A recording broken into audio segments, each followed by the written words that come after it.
Illinois Stories is brought to you by the Corporation for Public Broadcasting, Illinois Arts Council Agency, and by the support of viewers like you.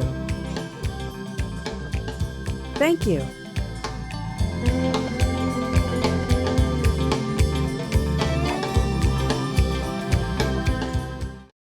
Hello, welcome to Illinois Stories. I'm Mark McDonald in Springfield at the corner of 7th and Cook at the Grand Army of the Republic Memorial Museum. This museum's been here since the early 1960s, and as you can see, it's a very distinctive look. Not many buildings around Springfield look like this, and it was built like this for a very specific reason. I have Chuck Hill with me here, and he's the curator here, and part of the reason we're doing this story is because he's new to this job, and he's also sort of reorganized the museum. So Chuck, as we talk about this, we get a chance to go back inside. We were here several years ago, but it's different now. You're different, and it's organized differently, and you have it set up differently. So first though, let's talk about this building, because when you drive through downtown Springfield, you don't see anything else that looks like this. I know, it's amazing. I lived in Springfield for 30 years and drove by here. From the early 60s, right after it was built. And I always wondered, what does GAR mean, and what is this building? Grand Army. And I was a history major too. And then I moved away 30 years ago and came back and ended up being the curator here. Yeah, it's very distinctive, and you can. And this was, and we have some pictures of the home that was here being torn down. There was a big house on this corner. There was a big house next door. Right. They both went down in 1963. And up came the GAR Museum. Well, my understanding is this house came down in 1963. I'm not sure when that house next door came down. But in 1963, the Women's Relief Corps, who owns and operates the museum still today, had a Victorian house that was built around 1900 on this three-story house that they decided to tear it down because it was deteriorating, and it had served as their national headquarters since 1941. And that's the organization that runs the Grand Army of the Republic Museum. Yes. That's the Women's Relief Corps. Yes. And they decided in 1963 to just go ahead and tear the house down and build this museum in order to continue to honor the men of the Grand Army of the Republic. We'll find out more about who the men of the Grand Army of the Republic were. But as people look at this, it's very distinctive. It doesn't look like anything. It looks like a fortress to me. It does. Chuck. It does. And my understanding from reading some of the old records about the construction is that it was built as a fireproof building. And it's stone and concrete and brick. And that's just about it. Yep. And the brick on the back now serves as an apartment for whoever needs to live here to take care of it, right? And that's you right now. Yeah. Okay, very interesting. Okay, 1963, and here we are. And now you really have entered a new phase.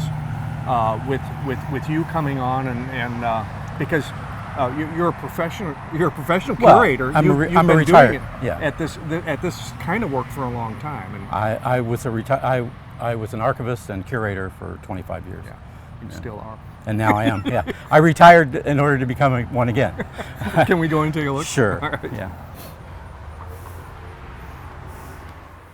Well, Chuck, it's not a big space, but it's got a lot of interesting items in it. And it looks to me like I mentioned you've recently, reorganized. Yes. So tell me what your thought process was. Well, when I came here 3 years ago, there was quite a bit of material in the cases, and there was very little in storage. So I took it upon myself, with permission of the museum. We have a museum board that oversees the museum, and with their permission and the president's permission, I started rearranging things and giving a little more coherence to it. I think if you were here 5 or 6 years ago, you'd come back and you would notice a difference. You'll see it a little more organized, a little more descriptive information than had been possible before, because I have access to more tools now in terms of research on the internet. So I can tell stories of some of the men and some of the artifacts that you couldn't tell before. Now this is also a Civil War museum. It's the Grand Army of the Republic and the Civil War Museum. And it looks to me like you have it sort of set up so people can look at it in different aspects of it. Right. I rearranged it so that primarily on one side is Grand Army of the Republic material, artifacts and memorabilia, and then Women's Relief Corps material on the other side of the room that relate to the Women's Relief Corps and their relationship with the Grand Army of the Republic. And then primarily in between is Civil War material. Not entirely, but there's a little bit of a mix there. You can't get in this room without seeing that flag. I mean, and what I think what draws my attention to it is, it's so tattered and unfinished. Yes. But you wanted it that way. Can we go take a close look at it? The flag, I found the flag in storage, and it looked like this when it was taken out of the box. Uh-huh. So. Oh man! And it was in a box. It was in a box, small box, like a flag display box. And I was afraid to touch it. It was in. Yeah. But I contacted the Illinois State Military Museum, and the curator was kind enough to come over and help me take it out of the box. And then they took it to the museum and rehydrated it, and then we laid it out flat downstairs on a. What is significant about it? The flag belonged to G Company of the 30th Indiana Infantry. G Company, it was handmade by, the information I had, it was handmade by the ladies of Lima, Indiana in 1861. And G Company carried it through the war. The curator from the Illinois State Military Museum told me that it is authentically a flag of the Civil War. Through the entire war? Through the entire war. I bet you very few of those existed, because they either got destroyed or stolen or, you know. Or put in somebody's attic, and, you know, eventually. But he authenticated it by saying that, if you notice, there are burn marks here. That's a burn mark compared to, this is deterioration. Burn mark, that would indicate shrapnel. So it must have been carried in the war. My God, how many men must have carried that? Because they probably went down, somebody else picked it up. They might have gone down from shrapnel, somebody else picked it up. Yeah. All for 4 years. Yes. 61 to 65. That's amazing. And then at the end of the war, the company presented it to their captain, Captain James M. Preston, who was living, of course, in Indiana at the time, but then moved to Nebraska, and later on built a library in Orleans, Nebraska, and gave it to the library, where it sat for many years. And then in 1987, the library board there decided to bring it to the museum. Wow, that's fantastic, and you were able to save it. That's just remarkable. Well, that's the other thing. Then we had to raise money to do the conservation on it. So the Women's Relief Corps raised money, more than $5,000, to have it conserved. It hasn't been restored. Yeah, it's simply conservation, and it's under UV filtered glass and matted. And I like knowing that this is just the way it found its way out of the war. That's what I like knowing about it. Yeah. Okay, the Grand Army of the Republic. Not a lot of people know what the heck that is. Yeah. And I'm going to simplify it a little bit. Sure. There are service organizations for service men and women. The American Legion, Disabled Veterans, Veterans of Foreign Wars, those kinds of groups. This was the first such group after the Civil War. I'm not clear about that. I think it was the first major one. There seem to have been other smaller organizations, like regional or county-wide, or some of the veterans got together and formed their own little associations based on their regiment or based on their company or something like that. But this was the first one that really took off and became a national organization. And my understanding is that most of the other veterans organizations now are really based on the Grand Army. And it was founded in Springfield. Yes. Let's walk down this way if we can, because we've got a picture of the founder of it. And all of this material that we're going to look at here is all pictures and emblems and artifacts from the Grand Army. Yes. But this fellow up here, Stevenson, I guess we can credit him with founding this organization. Yes, he did. Dr. Benjamin F. Stevenson lived here in Springfield. He had been a surgeon in the Civil War, and he had a tent mate who was a chaplain, and they got to talking about the fact that the guys should get together and talk about their experiences. In fact, this is speculation, but he may have recognized post-traumatic stress disorder. If you think about it, he thought the guys should get together, talk about their experiences, and meet on a regular basis.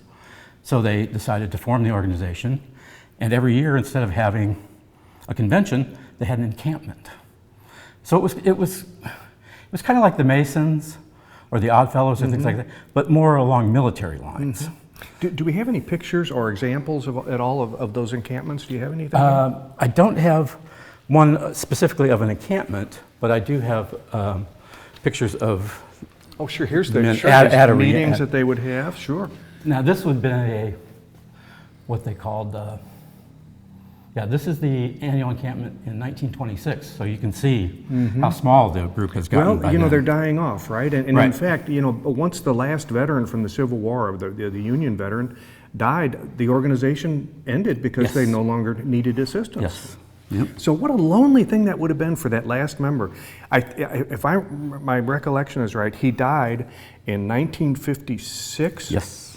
And he was the only one, the only member left. Yes. So if you're the only member, you're not really a member. Yeah. you're it. You're the organization now. Oh, yes. man. This gentleman, Albert Wilson, died in 1956. He was a drummer that's boy. him. Okay. Yes. All right. Terrific. Yes, and that's him in his coffin over here. Wow. He died in Duluth, Minnesota. He had been a drummer boy, 14 years old when he enlisted. 14. Never saw any kind of combat. Oh, but and he was over 100 when he died. Had to be over 100. He was 106 years old when he died. Yeah. Yeah. Now, let's talk about John Logan a little bit because people know that name. I think he was a U.S. Senator, but he's from Illinois. Yes. And he was Major General, and he was one of the founders as well, I guess, wasn't he? Well, he actually was elected as the first real commander-in-chief. Stevenson took the call as commander-in-chief because he founded the organization. And then I believe Logan was the second commander-in-chief. Okay. He became commander-in-chief in 1968. Now, the first post was actually in Decatur, Yes. right? So it was founded in Springfield, Founded in and the Springfield. first post opened up in Decatur. But the reason for that is because when they were printing the rules and regulations, Stevenson and some people that he worked with wanted to find a union printer, and there was a printing office in Decatur that had all union veterans, and so they took it there. And the guys there, when they they were sworn to secrecy, so when they printed it, they read the rules and regulations, and they decided they wanted to form a post and be the first post. So the charter was signed here. They had charters that they signed, and the first charter was signed in Springfield and then sent over to Decatur, so they could establish the first post. And that's the way they were set up. The Illinois would have been a department, like in the Union Army had departments and armies, and they had armies, and then they set up posts. At one time, there were several hundred posts in Illinois alone.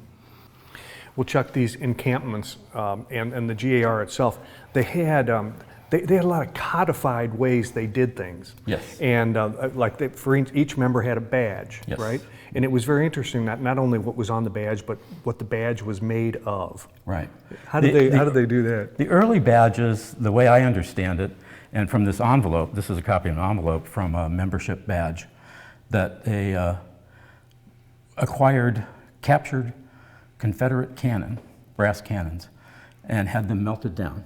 And they used the melted down material to make their member badges. Oh, and so every member had a badge similar to every other member? Yes. And they were all made of Confederate metal? The member badge was identical, except that on the edge it was sometimes numbered. And the numbering started with a letter like B or A or whatever, and that was the first initial of the last name of the commander-in-chief at the time. Okay. But you can't always trace those because this one has a V on it. There were two commanders-in-chief whose last name started with a V. However, since the envelope says who the adjutant general was at the time, we know what year it was. So okay, all right. this one was made in 1890 or 91. And there were dozens or hundreds of posts all over the over the country, and every post had these necessities, right? They always had a Bible at the center on a podium. They would have a gavel of some sort, a ballot box where they would initiate members. If somebody applied for membership, all the members would vote by dropping a white marble in or a black marble if they wanted to deny them entry. They would blackball them. They would They had seals for their documents. most of the gavels, a lot of the gavels, they went back to battlefields and actually cut limbs and made gavels from the wood on the battlefield. They were very specific about the symbolism of all this, weren't they? This one, for instance, was made from the battlefield at Kennesaw Mountain, Georgia. You know, they went back after the war. And they did that with other items too, because I know you've got some canes in here that are... I love these canes. Well, they don't even look like they would be very helpful. They're decorative, I guess, because they certainly wouldn't help you much. But these would have come from the woods at the battlefields. Many of them did, yeah.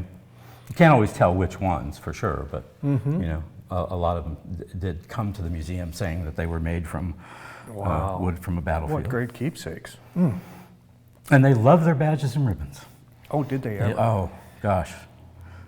Well, look up to the right on the wall. Oh, if yeah. you just look over there, you get an idea right there. Now, these are badges from every encampment, starting in, I can't remember which year, 1883. okay, so these encampments were annual affairs. So everybody in attendance would get one of these or buy one of these at the encampment. Okay.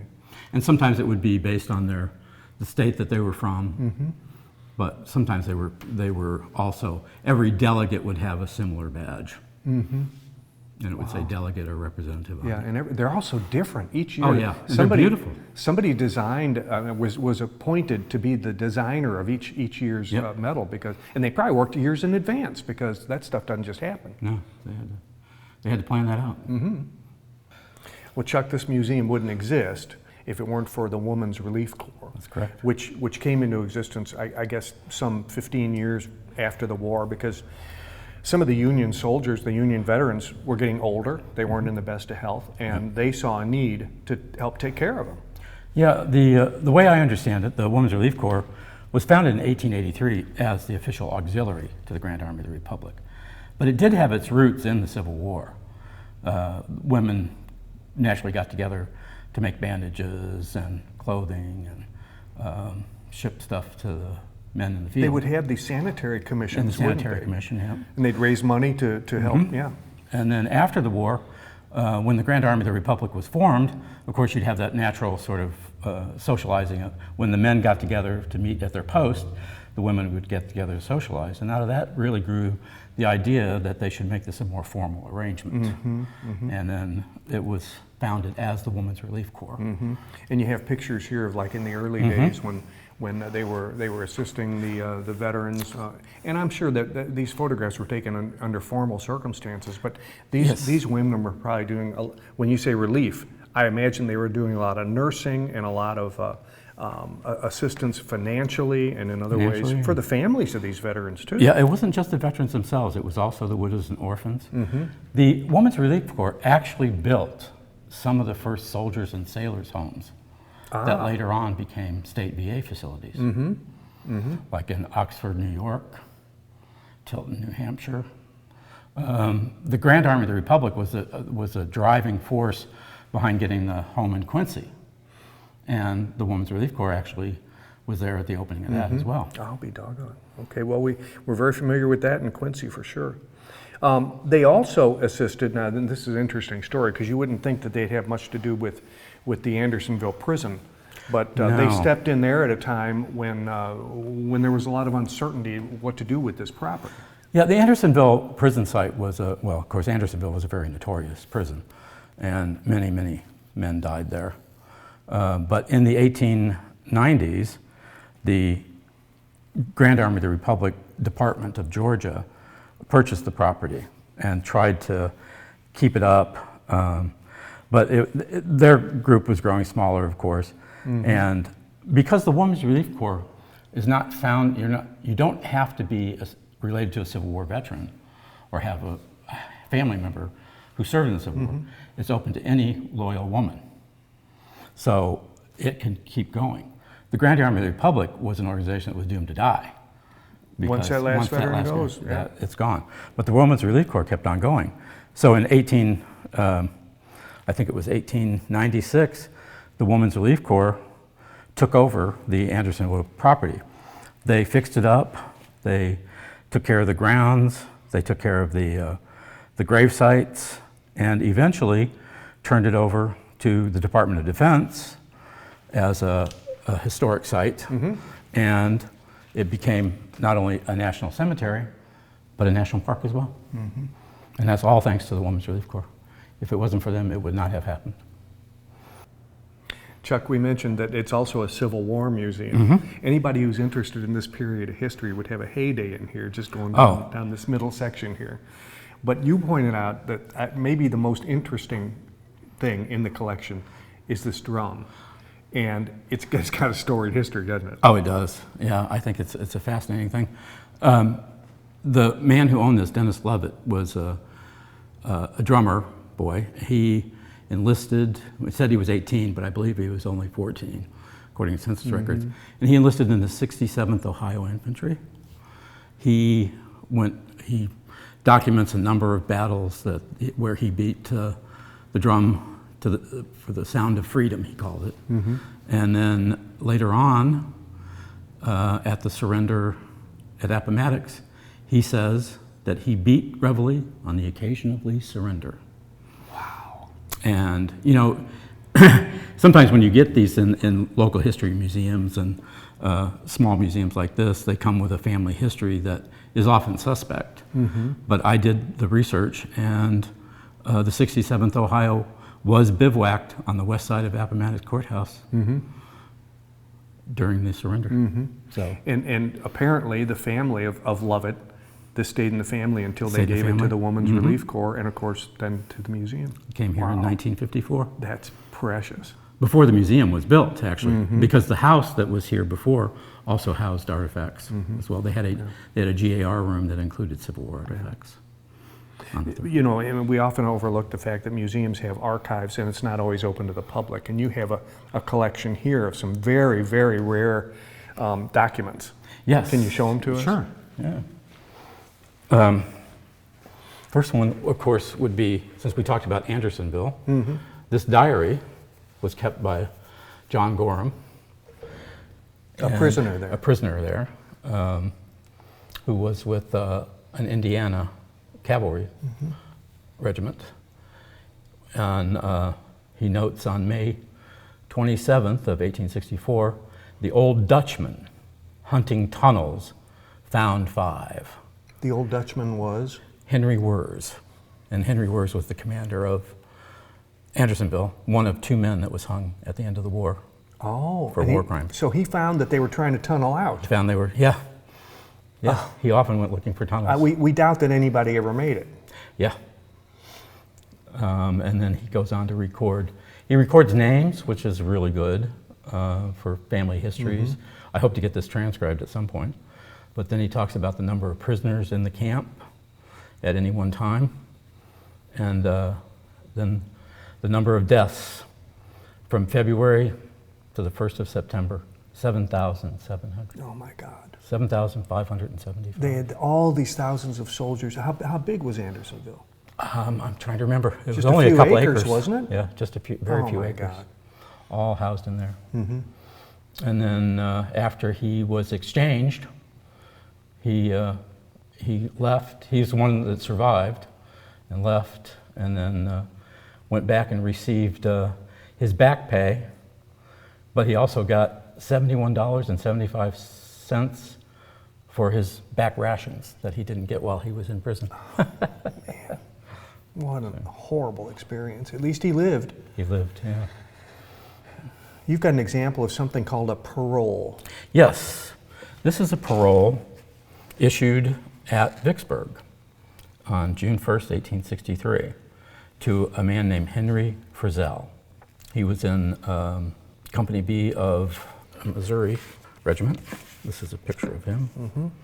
And what does a parole mean? Well, during the Civil War, they would parole a prisoner because they didn't want to feed them. They didn't have food at Vicksburg and so they would parole them, send them back to their home, or if they were injured, they'd send them to the hospital. And then once a comparable Confederate prisoner was paroled, they would exchange them. And at that point, the person who had been paroled and then exchanged could go back and serve in his company again. Okay, so this document means that they released him to go back to the North. But there would also be another document which apparently hasn't survived, which would be his exchange to let him go back, because Frizzell survived a charge on Vicksburg where 100 men were volunteered to go in, and they were called the Forlorn Hope because they did not expect any of them to survive.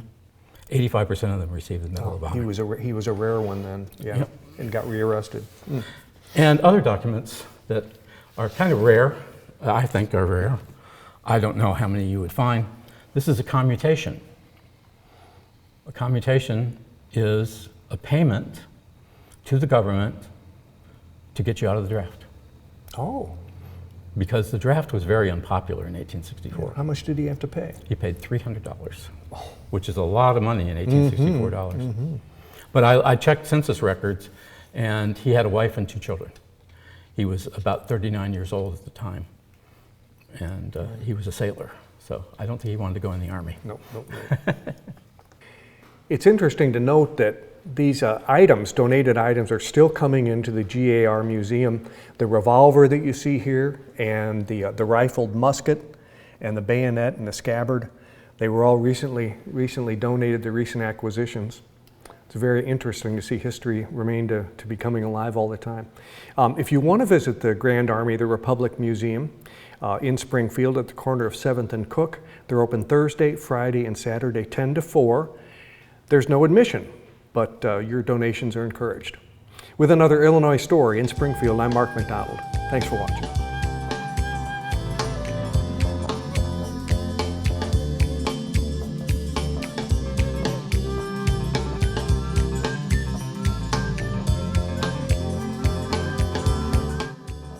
Illinois Stories is brought to you by the Corporation for Public Broadcasting, Illinois Arts Council Agency, and by the support of viewers like you. Thank you.